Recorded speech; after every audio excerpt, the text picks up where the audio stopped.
Welcome everybody, my name is Balaj and we have an Apple iPhone 7 Plus on the left side and a Sony Xperia XZ on the right side. Both look a little bit fake on the picture right now, but I can assure you both run quite nicely, and we will show you now the cameras, especially in comparison, and a little bit the design and the specs of both devices, because we have about the same price, a starting price at least. For the iPhone you can pay a lot more depending on which gigabyte version you will buy, and for the Sony you can actually expand the internal memory by yourself via micro SD and choose between different colors. This is now the forest blue one, looking quite amazing, but there's also two other colors available, and then we have for the iPhone I think also 4 colors to choose from, with all of them having the camera sticking out. So that's the first thing.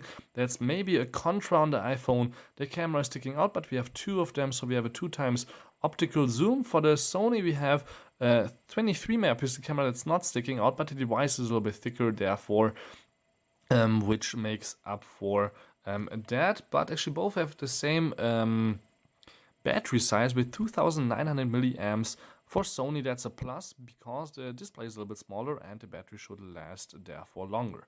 For the camera also 12 megapixel twice, while we only have one 23 megapixel camera here. So even though we have 2 times optical zoom on the iPhone, if you zoom on here onto the picture, we have probably the same effect with the digital zoom, so that's a tie.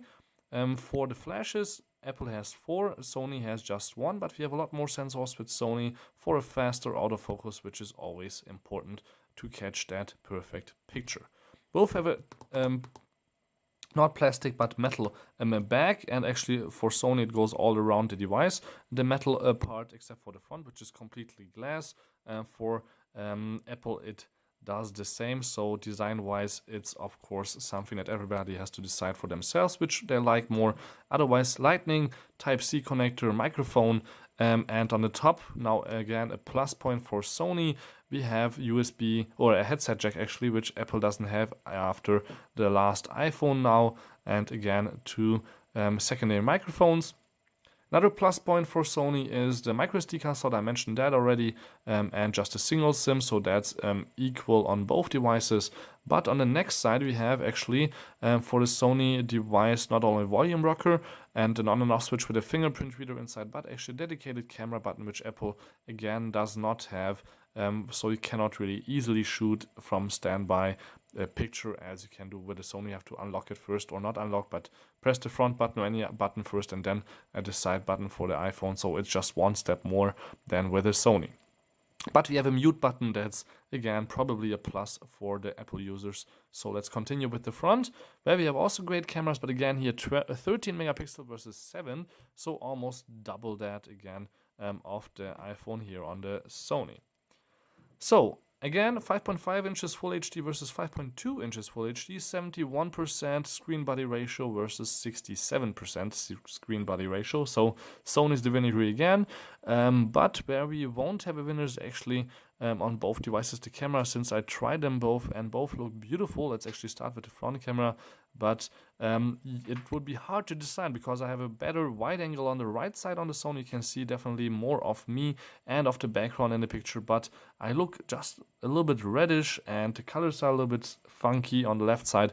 It just looks more natural, and on both really sharp. But if I move around a little bit, the Apple iPhone is a little bit slower to track my movement, and the picture just seems not as fast as on the Sony. Both shoot Full HD on the front and 4K on the back. So let's try the back with some object on the background, or in the background, where you can see that we have here the Google Pixel smartphone, which I will try to take a picture of or shoot a video of, and you can see that both have beautiful pictures. A little bit more red again on the Sony, but that can be easily fixed within the manual mode, or if Sony gives us an update in a few weeks, as they usually do after a few weeks. The Sony smartphones are always really good.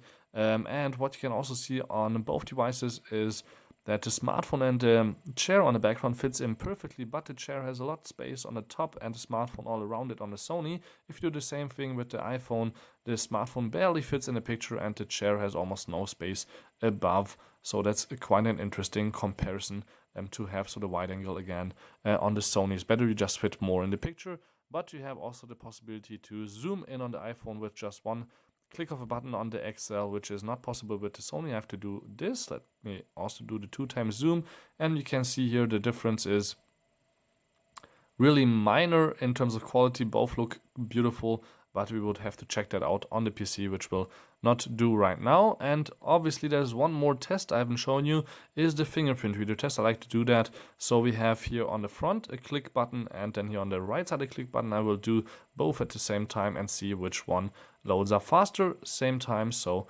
again, no difference here. That's probably also thanks to the 3 gigs of RAM for both devices, but actually, as I mentioned, 8 cores here and 4 cores on the left side. But Apple has a history of being still faster for games and any other things on their device than the Android people with less cores. So that's quite an interesting option here, but I won't do game testing right now because everybody has their different preferences, and I think the camera and the design are the most important things. So thank you so much for tuning in.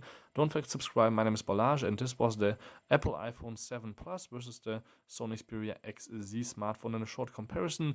Waterproof smartphones, both beautiful designs, same price point at the starting range, but iOS and Android, as I mentioned before, main difference is just what you like more, I would say, and how you like your universe more in terms of apps and usability. I'm just more of an Android guy. I love the Android system. Apple is alright, but for just shooting photos, I think, and maybe working a little bit in some apps, but with Sony or with Android devices, I just have more fun. So tune in again. My name is Balazs again, and see you guys around.